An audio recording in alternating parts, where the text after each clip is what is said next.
Olá, queridos, bom dia. Tudo bem com vocês? Que a paz do Senhor esteja sobre a vida de cada um de vocês nesta manhã. Nós estamos reunidos mais uma vez para a Escola de Formação Eclesiástica da Igreja Pentecostal da Bíblia. Hoje, nossa aula de número 7 da disciplina de discipulado, essa matéria linda e maravilhosa que é o tratar de relacionamentos de cada um de nós de uma forma mais profunda e confrontativa com a gloriosa palavra do Senhor. Hoje eu quero iniciar essa aula falando com vocês sobre criados para reproduzir, ou seja, que nós somos chamados pelo Senhor com o propósito único de reproduzirmos.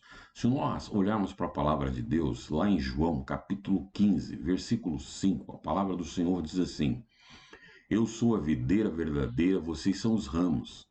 Quem permanece em mim e eu nele, produz muito fruto, pois sem mim vocês não podem fazer coisa alguma. Quando você morre para si mesmo, torna-se um discípulo de Cristo. E discípulos foram criados para reproduzir, ou seja, dar frutos. Esse foi o nosso comissionamento por Cristo. Darmos frutos e frutos que permaneçam, ou seja, não são frutos de qualquer forma ou qualquer frutos, mas frutos que permanecem, que saltam para a vida eterna. Discípulos maduros reproduzem sua vida em outro, produzindo ou reproduzindo nesses frutos a vida que o Senhor tem colocado no seu coração, tem desenvolvido na sua própria vida. E esses frutos, então, tornam-se frutos duradouros, né? Depois dá uma comparada lá com aquilo que o Senhor diz no versículo 16 deste mesmo capítulo. Só aqueles discípulos mal informados ou que de tal modo estão tão preocupados com o ativismo, né, que é fazer, realizar coisas que não dão a devida importância para este ensinamento. E aí acabam perdendo muito tempo até perceberem aquilo para o qual realmente eles foram chamados. Nenhum cristão maduro deveria se conformar com a sua esterilidade espiritual, ou seja, a falta de produção de frutos para Jesus na sua própria vida. Ou seja, aquela vida que é lotada, que é cheia, que é motivada pelo ativismo, realizar coisas ou fazer coisas na obra de Deus, mas isso muitas vezes não leva, ou nos leva, diria, né, a deixar-nos de preocupar-nos com o Senhor da obra, do que Ele quer, quando Ele quer, a maneira que Ele quer que façamos. E nós somos chamados para produzir frutos. Ou seja, a vida de Deus que está em nós deve ser reproduzida através das nossas vidas, e essas vidas que são reproduzidas através das nossas vidas, reproduzirem também. E assim, então, aquele elo, aquela corrente, aquele círculo vicioso em que há uma produção de frutos continuamente. E assim a expansão do reino de Deus vem automaticamente. Eu gostaria de chamar a sua atenção ainda para um texto que nós já conhecemos, lá está lá em Mateus capítulo 21, aonde fala sobre a figueira sem frutos. Mateus capítulo 21, a partir do versículo 18 até o 22, encontramos o seguinte: De manhã, enquanto voltava para Jerusalém, Jesus teve fome. Encontrando uma figueira à beira do caminho, foi ver se havia figos, mas só encontrou folhas. Então disse à figueira: Nunca mais dê fruto. E no mesmo instante a figueira secou. Quando os discípulos viram isso, ficaram admirados e perguntaram: Como a figueira secou tão depressa? Jesus respondeu: Eu lhes digo a verdade. Se vocês tiverem fé e não duvidarem, poderão fazer o mesmo que eu fiz com esta figueira e muito mais. Poderão até dizer a este monte: Levanta-se, atira-se no mar, e isto acontecerá. Se crerem, receberão qualquer coisa que pedirem em oração.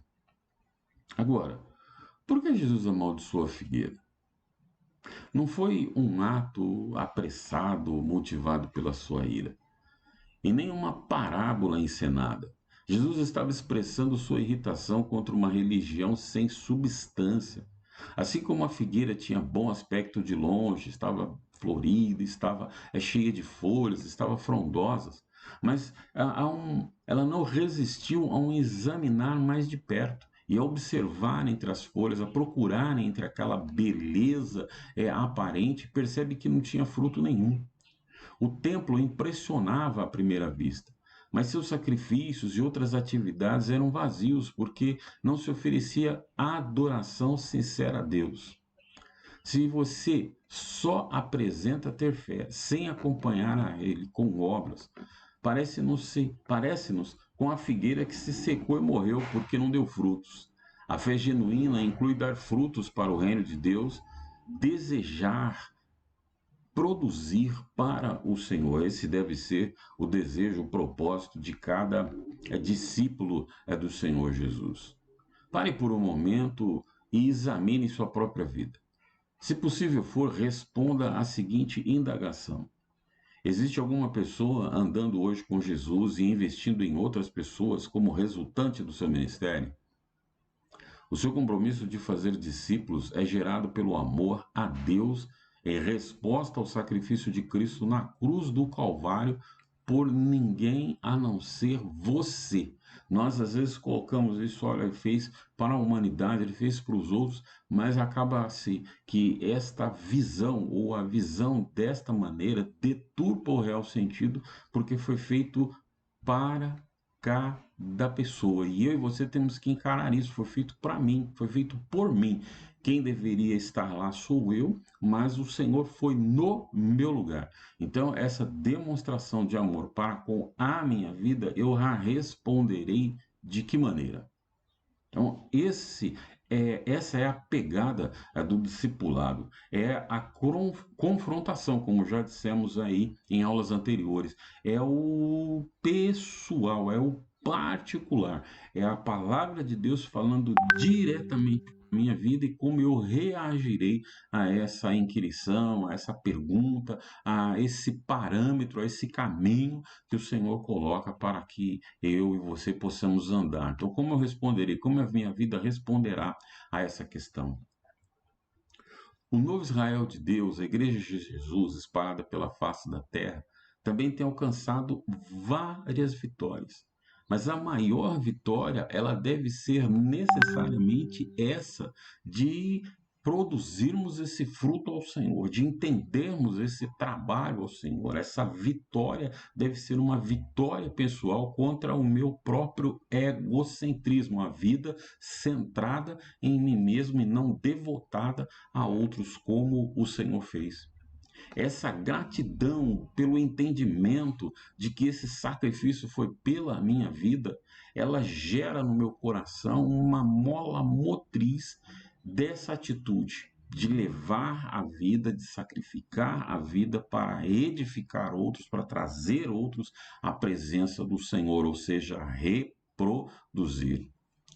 É manifestar isso através da minha obediência a Jesus e assim eu vou glorificar o Senhor. Evangelho de João, capítulo 15, versículo 8, a palavra do Senhor diz assim: quando vocês produzirem muitos frutos, trazem grande glória a meu Pai e demonstram que são meus discípulos de verdade. Mas como eu devo escolher então um discípulo? Mateus capítulo 4, verso 19 diz: Jesus lhes disse: sigam-me e eu farei de vocês pescadores de pessoas. Jesus fez de pescadores, de homens comuns, apenas aqueles que estavam dispostos a segui-lo. Para isso foi preciso abandonar tudo, foi preciso se sacrificar e foi preciso dedicar-se a esta obra. Darei a seguir algumas orientações a vocês que lhes ajudarão a descobrir uma pessoa por onde quer que você passe, que seja um possível discípulo, uma possível pessoa a ser mentoreada por você. Não existe uma fórmula correta, mas daremos algumas orientações que poderão servir de base para você na escolha de alguém para discipular. A primeira coisa que você deve olhar e procurar perceber nessa pessoa é que ela tem um desejo íntimo de conhecer mais a Jesus. O espírito dessa pessoa é um espírito dócil e o desejo do seu coração é o de se achegar mais a Jesus, de entender sua vontade para a sua própria vida, de caminhar mais junto a Jesus e servi-lo com o seu melhor. Você precisa perceber na vida dessa pessoa esse propósito, esse alvo, esse desejo, e aí então já é um primeiro passo dado em direção a um possível discípulo. O segundo conselho é assim: essa pessoa precisa estar disponível, não adianta nada ter esse desejo, essa vontade, mas sendo alguém disponível, está pronto para fazer esse sacrifício, se dedicar a essa função. Essa pessoa está disponível para se assentar então e aprender. Aqueles que acham que já sabem tudo e não têm mais nada a aprender, melhor deixar de lado. Aqueles que também não têm tempo disponível, melhor deixar para lá. Invista naqueles em que perceber que estão sempre à procura de uma oportunidade de aprender mais, que buscam relacionamento. Essas pessoas serão aquelas que entendem que aprender de Jesus é algo importante. Lembre-se, sempre encontramos tempo para aquilo que achamos ser importante para nós. As pessoas que têm o desejo de conhecer mais a Jesus, de serem mentoriadas, de caminhar nesse propósito, serem discípulos do Senhor, serão aqueles em que há essa disponibilidade, que entendem que isto é importante, porque, como eu acabei de dizer, nós damos importância àquilo que nós encontramos de importante para nós. De repente é muito importante para você, mas não é importante para mim, e com certeza eu vou relegar isto a um segundo plano. Também aqueles que são submissos. Sem submissão, não há como uma pessoa trabalhar, ela ser mentoreada, forjada, formada como discípulos de Jesus. Essa pessoa reconhece, então, que Deus não aceita menos que um espírito submisso, ou seja, um coração contrito e quebrantado, como disse Davi no Salmo 51, lá no verso 17, quando ele diz: o sacrifício que desejas é um espírito quebrantado, não rejeitarás um coração humilde e arrependido. Então você precisa ter essa submissão, esse quebrantamento para poder ser discípulo do Senhor. Um outro passo, o conselho seria encontrar nessa pessoa fidelidade. A pessoa que está procurando, que está pronta, que deseja ser discípulo, é uma pessoa coerente em sua consagração a Deus, responsável e amorosa para com o Senhor. Pessoas sem comprometimento com as coisas não vão conseguir dar continuidade quando começarem a ser confrontadas pela palavra de Deus. Lembre-se que eu disse que discipulado é esse confronto, é a pessoa ser confrontada pela palavra de Deus e isso gerar uma crise de fé nela, mas aqueles que são fiéis a esse propósito, a esse processo, eles vão procurar trabalhar com o Senhor, eles vão procurar pedir ao Senhor para vencer aquela barreira e continuar a caminhar. Aqueles que não são fiéis a esse princípio, eles vão desistir, eles vão parar, desanimar, não vão querer de maneira nenhuma vencer essa barreira, porque até então, vencer essa barreira significa renunciar de coisas que a pessoa às vezes acha importante para ela, coisas que lhe dão prazer e etc e tal. Você precisa encontrar como um outro passo nessa caminhada de busca do possível discípulo é o desejo de reproduzir. Não adianta incluir nesse processo pessoas as quais não têm visão de reproduzir, de dar frutos, que ser apenas mais um elo na grande corrente da evangelização e no crescimento do reino. Aqueles que não estão preocupados em que o reino do céu cresça, expanda, que outras pessoas sejam agregadas, que outras pessoas conheçam esse evangelho, não tem como mentorear, como discipular. Melhor deixar para lá, porque ela não vai levar a sério. Aqueles que já de saída demonstrarão, não estarem preocupados com o crescimento do reino de Deus, essas pessoas já demonstram que se tornarão, se já não são, figueiras cheias de folhas, mas sem fruto nenhum no futuro. Enfim, todo esse processo, ele deve ser regado constantemente de muita oração, pois é assim que o Mestre nos ensinou. O Evangelho de Lucas, capítulo 6, versículo 12 diz: certo dia, pouco depois, Jesus subiu ao monte para orar e passou a noite orando a Deus. Versículo 13. Quando amanheceu, reuniu seus discípulos e escolheu 12 para estarem com ele. Tudo deve ser através da oração. Jesus entende a orientação do Pai para aqueles que deveria escolher depois de um período de oração, de intimidade com o Pai. Assim é que Ele vê no interior de Pedro o impetuoso, que seria no futuro chamado de rocha. Quer dizer, se olhasse sua aparência, tinha largado para trás. Por trás do ceticismo de Natanael, ele viu um caráter de alguém em quem não havia dolo algum. Quem ditou isso foi a direção de Deus.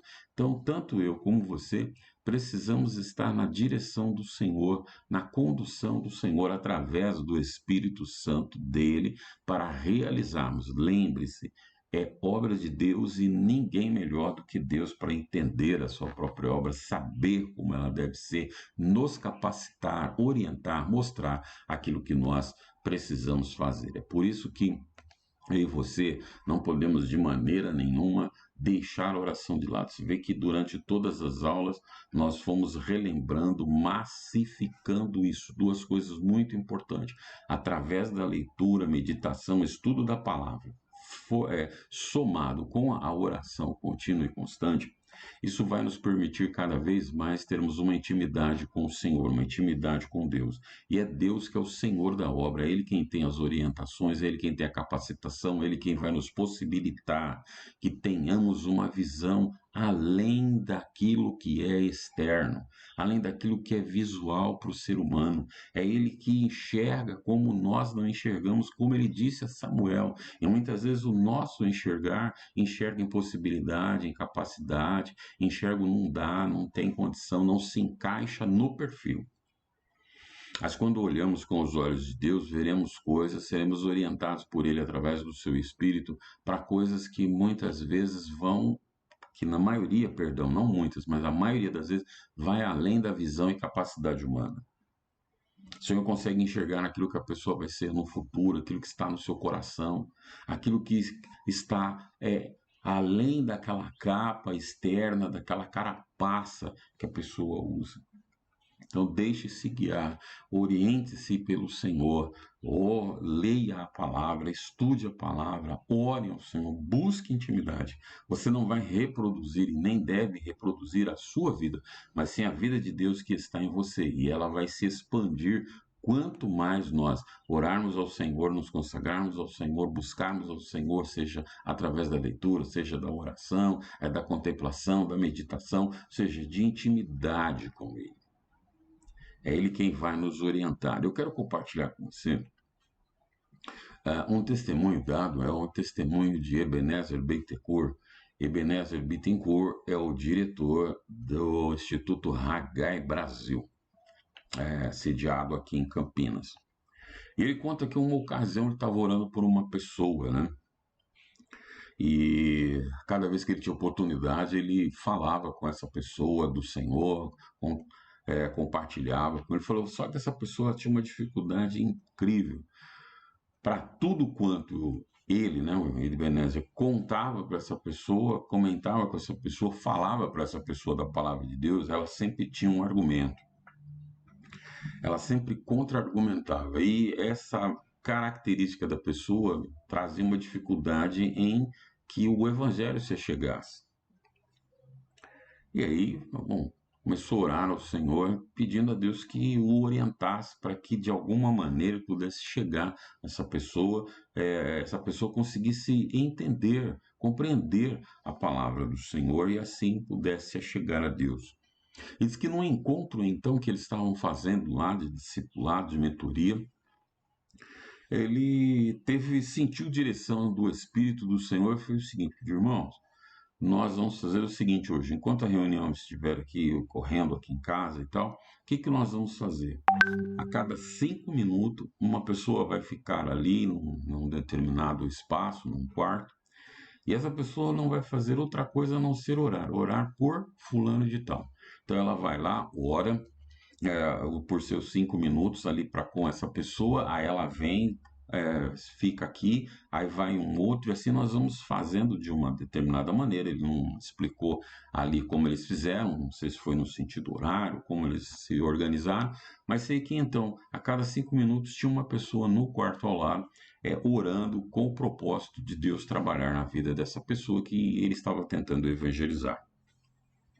Quando está chegando pelo final da reunião disse que recebeu um telefonema, era aquela pessoa, e ela perguntava, perguntou para o Ebenezer, então, o seguinte, escuta, estava aqui, me lembrei de tal texto assim que você falou, onde está? Falou, em tal lugar. E essa pessoa então falou, peraí, foi lá, leu, e dali a pouco perguntou, mas teria como você me explicar? Não entendi muito bem, fiquei com certas dúvidas, isso levantou alguns questionamentos. Eu gostaria de conversar com você sobre esse texto. E foi também marcou então com a pessoa, e no dia marcado, então foi lá, conversou com a pessoa disse: como que eu não conseguia ver isso, não enxergar, porque eu demorei tanto para enxergar. Como é que o que eu faço para aceitar esse Cristo que você tem tanto falado de mim, que esse texto está falando?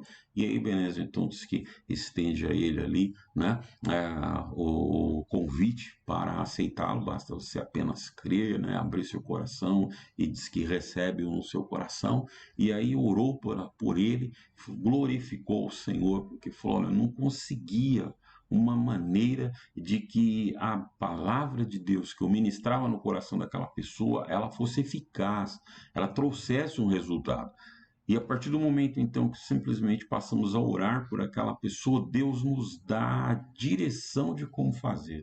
Deus abre a porta para que possibilite, para que tivéssemos, né, a possibilidade de falar de uma maneira e que essa pessoa entendesse. Então, a oração tem um propósito muito importante, porque lembre-se, queridos, o nosso ativismo, o que nos leva ao ativismo, é o nosso entendimento, é a nossa compreensão de que se estamos naquele ativismo, nós estamos fazendo a obra de Deus. Se eu estou parado por um momento, nós temos a sensação, ou fomos ensinados, de que nós estamos ociosos, nós não estamos fazendo nada para Deus, nós não estamos nos dedicando, nós não estamos sendo cristãos, como alguns às vezes até diz. Mas se você está meditando, você está sendo cristão. Se você está orando, você está sendo cristão. Você está buscando direção de Deus. Lembre-se que Ele é o Senhor da seara, Ele é o dono da obra. E eu preciso me relacionar muito e muito bem com o dono da obra para que dele receba orientações de como fazer a obra que é dele. Que eu e você possamos fazer isso para que o processo de discipulado seja um processo eficaz, um processo que realmente traga vidas para Jesus, que realmente transforme as vidas que já estão em Jesus, fazendo-as crescer, avançar, serem possíveis líderes amanhã para a glória e a honra do Senhor dos Exércitos. Amém? Que Deus possa abençoar rica e poderosamente aí, queridão, queridona, a vida, porque nós somos como aqueles obreiros nesse campo. E esse campo nosso é para a igreja. Nós não podemos perder esta visão de que é dentro da igreja que nós trabalhamos, é dentro da igreja geramos, né, futuros líderes, discípulos. Esses discípulos vão reproduzir quando vierem outras pessoas para o caminho do Senhor. Também vamos discipulá-los, porque é através deste trabalho que a igreja cresce em maturidade, crentes avançam rumo à maturidade espiritual. Bem, louvado seja o Senhor. Eu quero deixar então algumas orientações para vocês para a nossa avaliação final, nossa aula da semana que vem, dia 27/9, a nossa última aula, então seria a nossa aula de avaliação dessa disciplina. Mas a primeira coisa que eu quero informar é que a semana que vem nós temos a reunião de conselho da igreja, então não poderei preparar a aula para vocês, terem que estar na reunião. Mas a proposta para a última aula, que seria a aula de avaliação, seria de termos uma aula prática, mas não poderemos fazê-lo em virtude aí da pandemia e do isolamento social. Então, presta atenção em como você vai fazer. Você deverá reler e estudar todas as coisas que foram dadas, ministradas aí através das aulas virtuais nesses dias sobre a disciplina discipulado. E aí você vai produzir um vídeo curto, 3 minutos no máximo, Nesse vídeo você precisará dizer para mim o seguinte: o que você compreendeu das aulas e se você está aplicando este aprendizado no seu discipulado pessoal. Você está discipulando alguém e essas aulas e orientações lhe serviram muito para que você avançasse nesse discipulado com essa pessoa. Então, em que pé está, como essa e a dinâmica está ocorrendo e este conhecimento impactou nesse trabalho que você já estava fazendo. Se você não está fazendo o discipulado, gostaria de obter de você uma justificativa, porque você ainda não começou a fazer isso, essa mentoria é para com outros irmãos, entendeu? Aí manda no grupo esse videozinho, quero receber o vídeo de todos os alunos que estão ativos aí, né, no Polo de Arujá. Você envia no nosso grupo de WhatsApp esse vídeo para que a gente possa depois, após reunião, assistir ele, avaliar e aí dar a sua nota em nome de Jesus, tá bom? Simples assim, coisinha simples que nós faríamos ali separados em grupos, uma dinâmica no presencial, mas não poderemos fazê-lo por causa do que está acontecendo.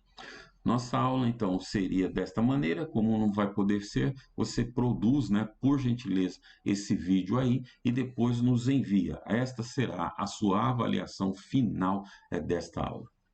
Espero, queridões, sinceramente, que tenha valido a pena essa caminhada até este presente momento, que tenha vos servido de valia, né, no seu ministério, no seu trabalho para com o Senhor e que isso produza muitos frutos para a glória eterna de nosso Senhor e Salvador Jesus Cristo. De minha parte, quero apenas expressar minha eterna gratidão por poder ter andado com vocês todo esse tempo, poder ter ministrado algumas coisas em vossos corações, compartilhado convosco experiências ministeriais que nós temos, e isso do fundo do coração é meu desejo que tenha ajudado você de alguma forma, agregado valor ao trabalho que você já vem desenvolvendo para Deus.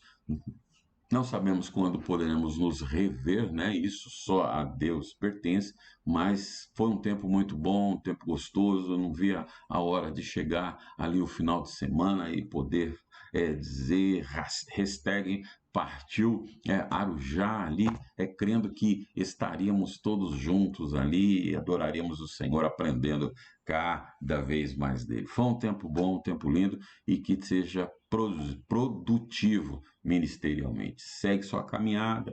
Um grande abraço, beijo no seu coração. Deus te abençoe rica e poderosamente. Essa semana, então, com certeza, um último aviso.